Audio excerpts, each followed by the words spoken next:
राधे राधे दोस्तों, स्वागत है आपका हमारे YouTube चैनल आस्था का रास्ता में। ओम नमः शिवाय। आप सभी को सावन के महीने की शुरुआत होने की हार्दिक शुभकामनाएं।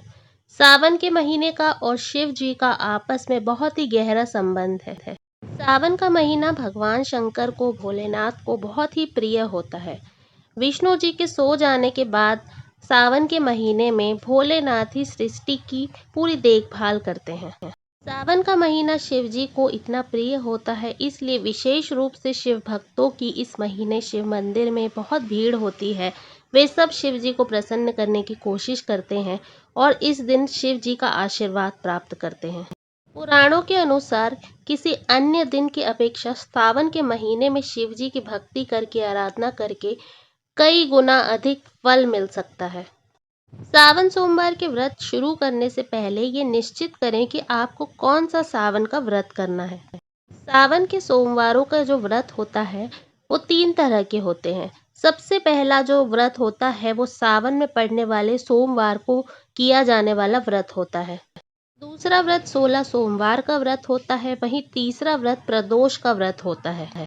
इन तीनों तरीके के व्रत को या इन तीनों में से जो भी व्रत को आप शुरुआत करना चाहते हैं, उस व्रत की शुरुआत आप सावन के महीने से यदि करते हैं तो वो बेहद ही शुभदायी होता है। सामान्यतः सावन के सोमवार की जो व्रत विधि होती है वो अन्य व्रत जैसी होती है, परंतु यदि कोई व्यक्ति 16 सोमवार का व्रत सावन के महीने से प्रारंभ करने की सोच रहा है या करना चाह रहा है, तो सावन के महीने के प्रथम सोमवार से वो अपने व्रत को उठा सकता है, व्रत की शुरुआत कर सकता है और उस महीने से उसका पहला व्रत, दूसरा व्रत, इस तरीके से वो गिनती कर सकता है। 16 सोमवार के व्रत की विधि अन्य व्रतों की अपेक्षा कुछ अलग होती है, उसके नियम अलग होते हैं। मान्यता है कि सावन के महीने में पड़ने वाले सोमवार के व्रत, प्रदोष व्रत या शिवरात्रि के व्रत को जो भी मनुष्य करता है, उसकी कोई भी मनोकामना अधूरी नहीं रहती। उसकी हर तरीके की मनोकामना को भगवान भोलेनाथ पूर्ण करते हैं।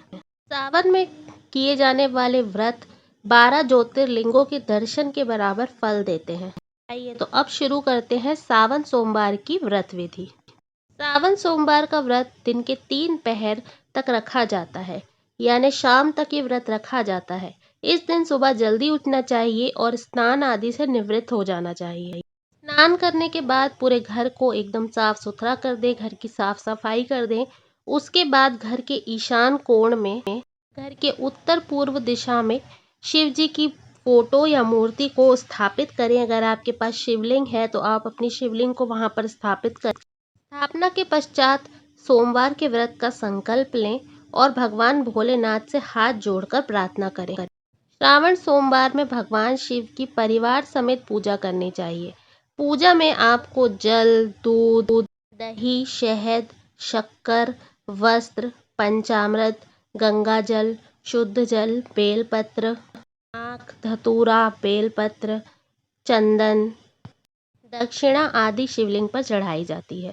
सावन के मास में शिवलिंग पर दूध चढ़ाने से विशेष महत्व मिलता है, विशेष इससे लाभ होता है। यदि आप इतनी सारी सामग्री पूजा के लिए नहीं जुटा पा रहे हैं किसी कारणवश, तो सिर्फ बेलपत्र, जल और दूध से आप शिव जी की पूजा कर सकते हैं। पूजा के पश्चात आपको शिवलिंग के सामने ही बैठकर शिव चालीसा का पाठ करना चाहिए, शिव मंत्रों का जाप करना चाहिए। इस दिन अधिक से अधिक ओम नमः शिवाय या श्री शिवाय नमस्तुभ्यम मंत्र का जाप आपको मन ही मन में करते रहना चाहिए। जितना ज़्यादा आप जाप करेंगे उतना ज़्यादा आपको फल मिलेगा। यदि आप किसी मंत्र का जप प्रारंभ करना चाहते हैं शिव जी के, तो सावन के महीने के प्रथम सोमवार से आप इसका आरंभ कर सकते हैं। अगर आप महामृत्युंजय मंत्र का भी जाप करना चाहते हैं तो आप सावन के सोमवार में इसका जाप उठा सकते हैं। शिव जी के मंत्रों के जाप के लिए रुद्राक्ष की माला का उपयोग किया जाना चाहिए, ये बहुत शुभ होता है। इसके साथ ही सावन के महीने में रुद्राक्ष को धारण करने का भी विशेष महत्व होता है। रुद्राक्ष धारण करने से न केवल ग्रह शांत होते हैं, ग्रहों की नकारात्मकता दूर होती है, बल्कि व्यक्ति के मन को शांति मिलती है, उसको मन से एकदम शांति का अनुभव होता है। भगवान भोलेनाथ की पूजा के संकल्प के बाद, पूजा करने के बाद आपने जिस भी सोमवार का व्रत करने का, जिस भी व्रत को करने का संकल्प लिया है, उस व्रत की कथा को सुनना अनिवार्य माना गया है। कथा पढ़ने या सुनने के पश्चात व्रतधारी को कपूर से भगवान भोलेनाथ की आरती करनी चाहिए। व्रतधारी को तीसरा पहर खत्म होने के बाद भोजन करना चाहिए।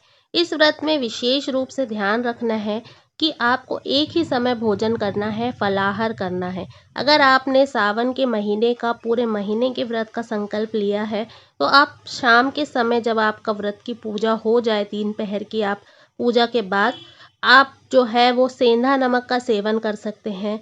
यदि आप बिना नमक के इस व्रत को कर सकते हैं तो आपको सिर्फ फलाहार लेना चाहिए, या जो मीठी चीज़ें होती हैं, जो आप मीठी चीज़ का भोग भगवान को लगाएं, आप अगर उसके सेवन से इस व्रत को कर सकते हैं तो ये अत्यंत शुभ होगा।